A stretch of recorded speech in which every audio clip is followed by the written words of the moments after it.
Benvenuto in Esercita l'italiano con le storie. Sei pronto a esercitarti con l'italiano e diventare più fluente? Iniziamo. In un lontano regno dell'Est c'era un grande re che aveva una figlia molto bella, ma anche molto orgogliosa, che disprezzava tutti. Nessun principe che si presentava per chiederle la mano era all'altezza delle sue aspettative, e lei si divertiva a deriderli. Un giorno il re organizzò un grande banchetto e invitò tutti i principi interessati a sposarla. Si sedettero in fila secondo il loro rango: re, principi, duchi, conti, baroni e cavalieri. Quando la principessa entrò, ebbe qualcosa di offensivo da dire per ognuno di loro. Il primo principe era troppo grasso e lei disse: è rotondo come una botte. Il secondo era troppo alto e lei lo definì un palo da giocoliere. Quello dopo era troppo basso e rise dicendo: che gnocco. Il quarto principe era troppo pallido, quindi lo chiamò faccia da muro. Il quinto era troppo rosso e lo apostrofò come cappello di paglia. Il sesto non era abbastanza dritto e lo paragonò a un bastone verde che si asciuga sopra un forno da panettiere. Si divertì a prendere in giro tutti, ma si burlò di più di un buon re che era presente. Guarda lui, disse, la sua barba è come uno straccio vecchio. Sarà chiamato Barba Grigia. Così il re ricevette il soprannome di Barba Grigia. Il re anziano si infuriò nel vedere come sua figlia trattava i suoi ospiti. Promise che avrebbe dato in sposa la figlia al primo uomo che fosse giunto alla loro porta, fosse esso un principe o un mendicante. 2 giorni dopo, un violinista viaggiatore passò, suonando musica e chiedendo soldi. Quando il re lo sentì, disse: fate entrare. Portarono dentro un uomo dall'aspetto trasandato, e dopo che lui cantò per il re e la principessa, chiese un favore. Il re rispose: hai cantato così bene che ti darò mia figlia in sposa. La principessa implorò e pianse, ma il re disse: ho promesso di darti al primo uomo che arriva, e manterrò la mia promessa. Così, le sue parole e le sue lacrime non cambiarono nulla. Chiamarono il sacerdote, e lei sposò il violinista.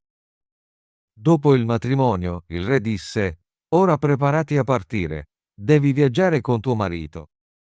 Il violinista la portò con sé e presto raggiunsero una grande foresta. Per favore, chiese lei, a chi appartiene questa foresta?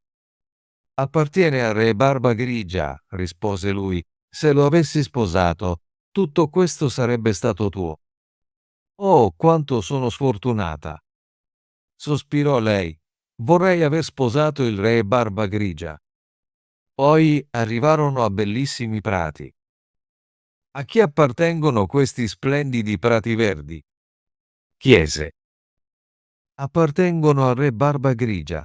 Se lo avessi sposato, sarebbero tutti stati tuoi. Oh, quanto sono sfortunata! Disse di nuovo, perché non ho sposato il re Barba Grigia. Successivamente arrivarono in una grande città. A chi appartiene questa grande città? Chiese. Appartiene al re Barba Grigia. Se lo avessi sposato, sarebbe stata tutta tua. Oh, quanto sono sfortunata! Sospirò ancora, perché non ho sposato il re Barba Grigia.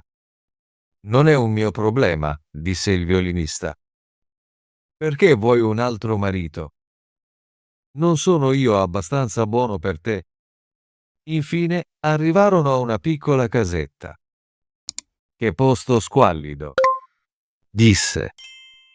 A chi appartiene questa casa sporca? Il violinista rispose: questa è la nostra casa, dove vivremo. Dove sono i tuoi servitori? Chiese. A cosa ci servono i servitori? Disse lui. Devi fare tutto da sola. Ora accendi un fuoco, metti dell'acqua e cucina la mia cena perché sono molto stanco. Ma la principessa non sapeva come accendere fuochi o cucinare, quindi il violinista dovette aiutarla. Dopo un pasto molto frugale, andarono a letto, ma il violinista la svegliò molto presto la mattina dopo per pulire la casa.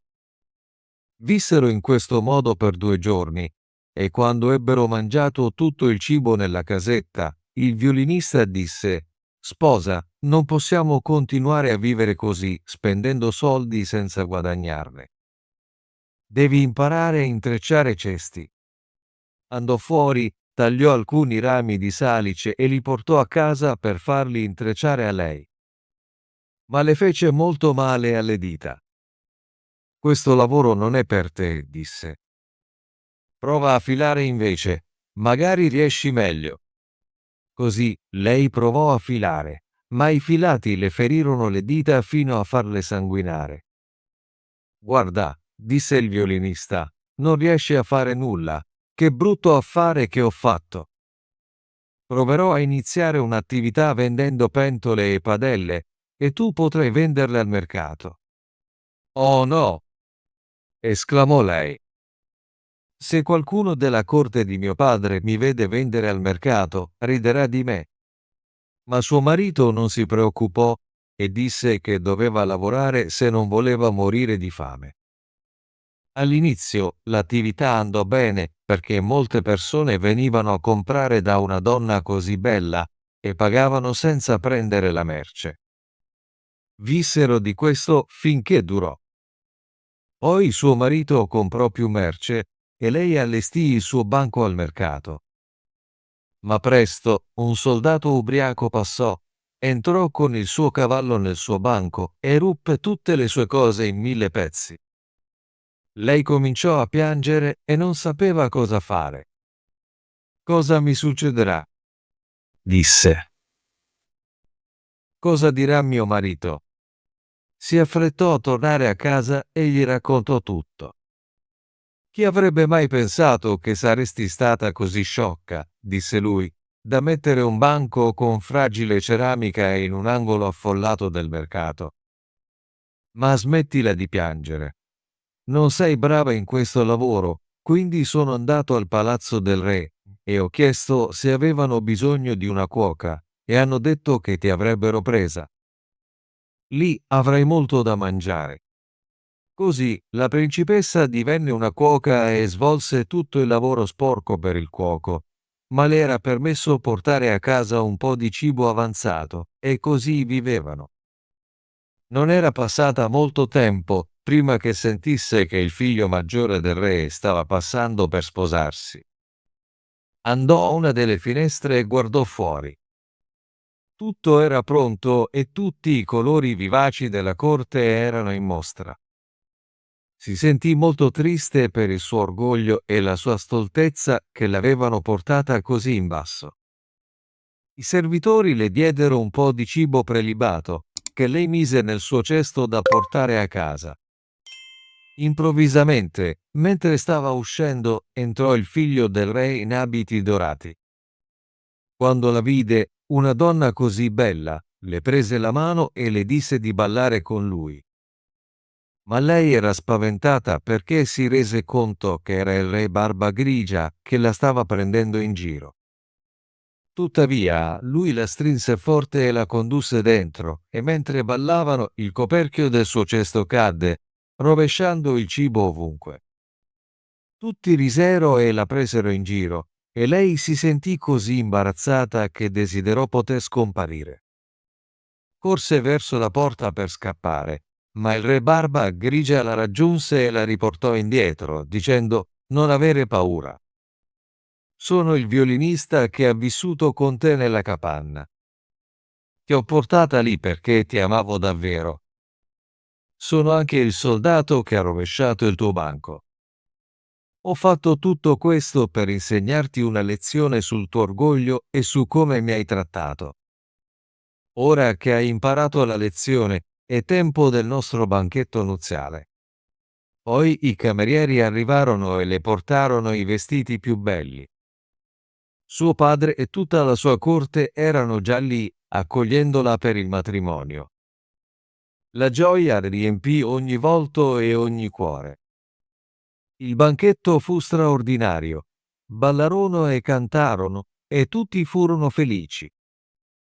Vorrei solo che tu e io potessimo unirci a quella celebrazione. Ottimo lavoro! Vuoi esercitarti con l'italiano e diventare più fluente? Iscriviti e attiva la campanella delle notifiche per non perdere nessuna delle nostre storie gratuite in italiano. Ci vediamo nel prossimo video.